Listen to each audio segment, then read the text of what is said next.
আসসালামু আলাইকুম, আমি ফারহান অনেক বর্তমানে অধ্যয়নরত আছি বুয়েটের যন্ত্রকৌশল বিভাগে। আমার আজকের উপস্থাপনাকে ভাগ করছি তিনটি অংশে। প্রথম অংশে থাকবে ডিপ্লোমা সিন্ডিকেটে দৌরাত্ম্য, প্রকৌশল খাতে বৈষম্য এবং আমাদের আন্দোলনের প্রেক্ষাপট নিয়ে। পরবর্তী অংশে থাকবে আমাদের দাবিসমূহ এবং চলমান কর্মসূচিগুলো নিয়ে, এবং সর্বশেষ অংশ থাকবে বৈষম্য নিরসনে আমাদের প্রস্তাবিত সমাধানসমূহ নিয়ে। তো চলুন দেরি না করে শুরু করছি। একটা কথা হয়তো আপনারা সবাই শুনে থাকবেন যে বিএসসিরা নিয়ে নিচ্ছে ডিপ্লোমাদের জব, কিংবা 10ম গ্রেড শুধুমাত্রই ডিপ্লোমাদের অধিকার, কিংবা 9ম গ্রেড টিকতে না পেরে 10ম গ্রেড চায় তথাকথিত মেধাবীরা।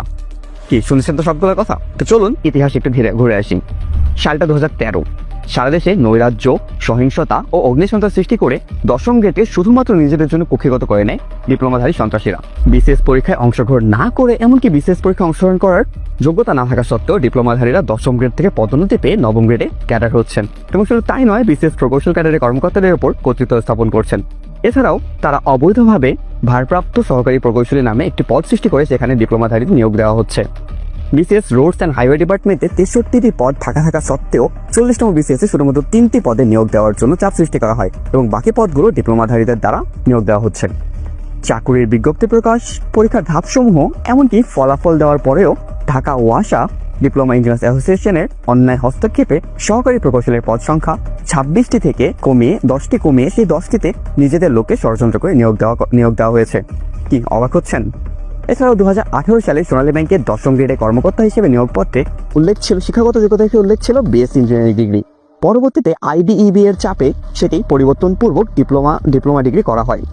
বৈষম্যের তো এখানেই শুরু। ধরুন আপনি একজন বিএসসি ইঞ্জিনিয়ার, আপনি চাকরিতে ঢুকলেন 1 জানুয়ারি, 9ম গ্রেডে নিয়োগপ্রাপ্ত হলেন।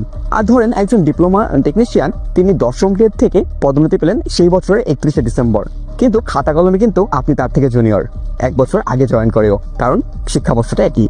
10ম গ্রেড থেকে 9ম গ্রেডে পদোন্নতির হারের চিত্রটি আমরা ছবিতে দেখতে পাচ্ছি।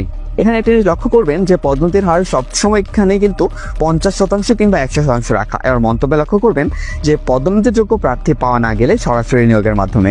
অর্থাৎ ব্যাপারটাকে আপনি বুঝতে পারছেন যে যদি পদোন্নতির যোগ্য প্রার্থী না পাওয়া যায়, সবগুলো আসনে দখল দেওয়া হবে 10ম গ্রেড থেকে। তাহলে জনগণের কাছে একটা প্রশ্ন রেখে যেতে চাই যে বিএসসি ইঞ্জিনিয়াররা আসলে যাবে কোথায়, তাদের জায়গাটা আসলে কোথায়? করোনা পরবর্তী প্রকৌশল খাতে সরকারি ও স্বায়ত্তশাসিত সার্কুলারে মোট পদ সংখ্যা ছিল 6633টি। এর মধ্যে 10ম গ্রেডে ছিল 4788টি ও 9ম গ্রেডে ছিল 1845টি। এর মধ্যে আবার পদোন্নতির জন্য বরাদ্দ ছিল 627টি আসন, অর্থাৎ 6633টি আসনের মধ্যে বিএসসিদের জন্য রইল মাত্র 1218টি, যা যদি দশমিক হিসেবে বলে 18.4%। বাকি পুরোটাই ডিপ্লোমাদের দখলে। আবার এই যে 18.4% আসন, এর মধ্যে আবার উপরে বর্ণিত কত শত দুর্নীতি হয়েছে সেটা তো আমার আর কথা না বললেই হয়। একটা